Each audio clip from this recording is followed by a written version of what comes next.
ඉතින් අදත් ආදරයෙන් පිළිගන්නවා මගේ YouTube channel එකට. ඉතින් එන්න අපි එකතු වෙලා අපේ ජීවිතය ගැන මොන හරි දෙයක් දැනගමු. මට හිතෙන විදිහට මේ ජීවිතය කියන්නේ අපිට විසඳන්න දීලා තියෙන ලොකුම ප්‍රහෙලිකාවක්. මේ ප්‍රහෙලිකාව විසඳගෙන යන්න අපිට ඉඟි දීලා තියෙනවා. සමහර ඉඟි අපිම හොයා ගන්න ඕනේ. මේ ප්‍රහෙලිකාව ඇතුලේ ගොඩාක් වෙලාවට හැංගිලා තියෙන්නේ අපේ ජීවිතයේ එදිනෙදා ගලාගෙන යන්න අවශ්‍ය කරන වැදගත්ම දේවල්.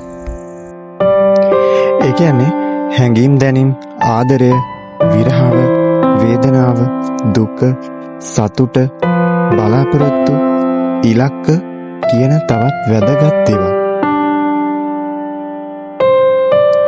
අපි අපේ ජීවිත ගෙවාගෙන යනකොට අපි කරන කියන දේවල් එක්ක තමයි අපේ ජීවිතේ අනාගතේ තීරණය වෙන්නේ.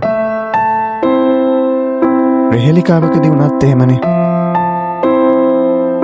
එක උත්තරයක් හොයාගන්න තවත් උත්තරයක තවත් එක අකුරක් වැදගත් වෙන අවස්ථා තියෙනවා. අපේ ජීවිතේ ගත්තොත් ඒත් එහෙමනේ. සමහර ප්‍රශ්න හදාගන්නෙත් අපිමයි. ඒවට උත්තර හොයන්නෙත් අපිමයි. ඒවා විසඳගන්නෙත් අපිමයි.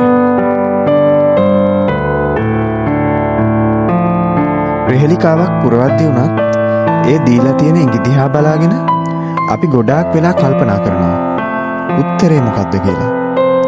සමහර වෙලාවට උත්තරේ අපි ගාවම තියාගෙන. ඒ ප්‍රහෙලිකාව පුරවනකොට අපි දෙගිඩියාවෙන් හිටපුවා අනන්තයි. අපි අවිනිශ්චිතව හිටපු තැන් අනන්තයි.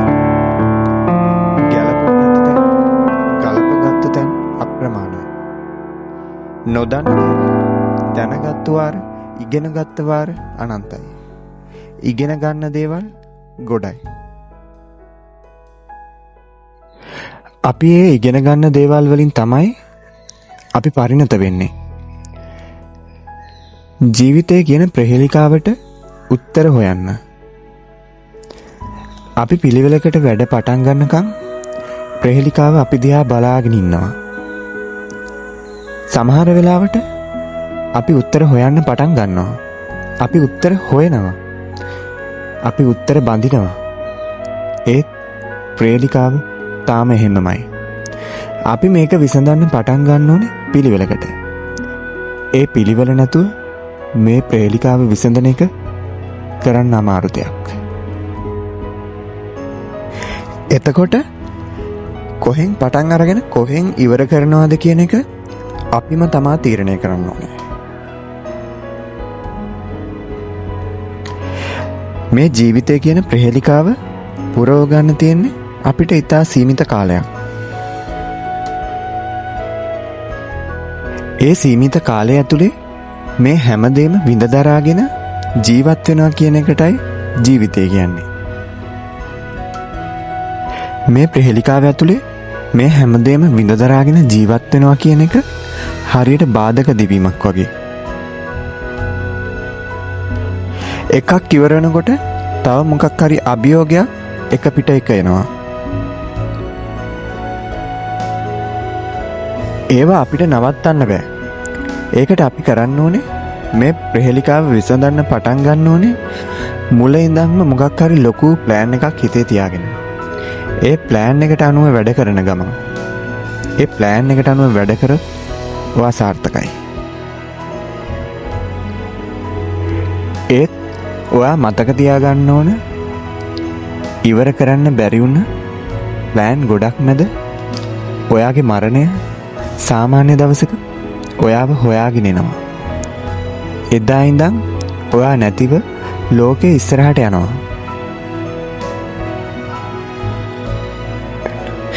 ඒ නිසා ඉන්න ටිකේ සතුටින් ජීවත් වෙන්න. ඔයාගේ ප්‍රහෙලිකාවේ හිස්තැන් අනිත් අයට පුරවන්න ඉඩ තියන්න එපා. එතකොට ඒ ප්‍රහෙලිකාව අසම්පූර්ණයි. ඒ ප්‍රහෙලිකාව ඔයාගේ නෙවෙයි. ඔයාගේ ප්‍රහෙලිකාව පුරවන්න ඔයාගේ විදියට.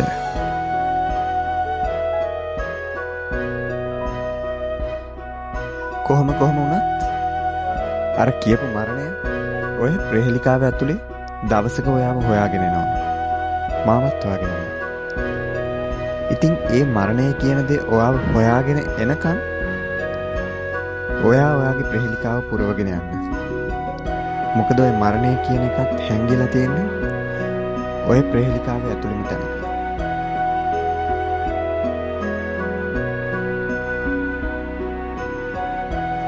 අපි මේ යන්නේ ප්ලෑන් කරලා ආපු ගමනක් නෙමෙයි. ඒ හින්දා අපිට මේ ලැබිලා තියෙන ප්‍රහේලිකාව අපි කොහොම හරි පුරව ගන්න ඕනේ. අපි කොහොම හරි විසඳ ගන්න ඕනේ. අකුරෙන් අකුර හොයලා වචනෙන් වචනේ හොයලා මේ දේවල් තේරුම් ගන්න ඕනේ. මේ දේවල් තේරුම් අරගෙන මේ හැමදේම විඳදරාගෙන ජීවත් වෙන එකට තමයි අර කලින් කිව්වා වගේ ජීවත් වෙනවා කියන්නේ. ඉතින් මේ ප්‍රහේලිකාව ඇතුලේ ජීවත් වෙනවා කියන්නේ හැංගිලා තියෙන වචනයක්. මේ හැංගිලා තියෙන වචනේ හොයාගත්ත දවසට අපිට හරි සතුටින් නිදහසේ ජීවත් වෙන්න පුළුවන්. මොකද එතකොට අපි දන්නවා ජීවිතය කියන්නේ ජීවත් වෙනවා කියන්නේ මොකක්ද කියලා. එතකොට ඔයාට දවසක හිතෙයි අපි කලින් කරේ ජීවත් වෙනවා කියන එකද කියලා.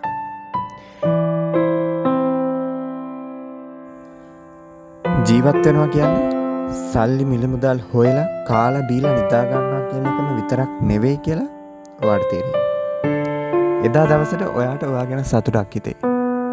අභිමානයක් දැනෙයි.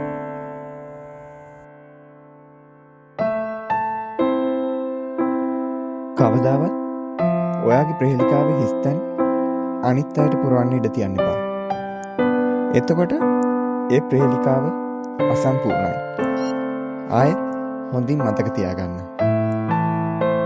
ඉවර කරන්න බැරි වුණ ප්ලෑන් ගොඩක් නැද ඔයාව කෙනෙක් හොයාගෙන එනවා දවසක. සාමාන්‍ය දවසක. එදා ඉඳන් ඔයා නැතිව ලෝකයේ ඉස්සරහට යනවා. ඒ නිසා ඉන්න ටිකේ සතුටින් ජීවත් වෙන්න.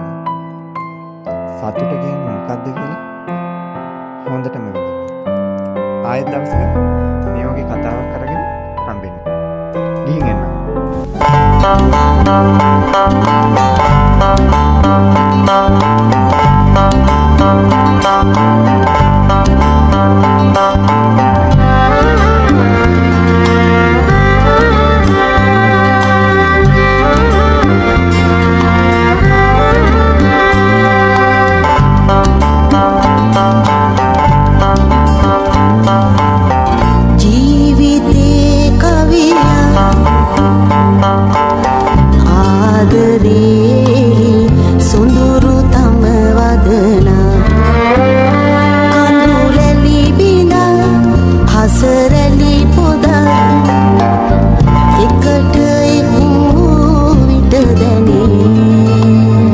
Pera no vindi rasa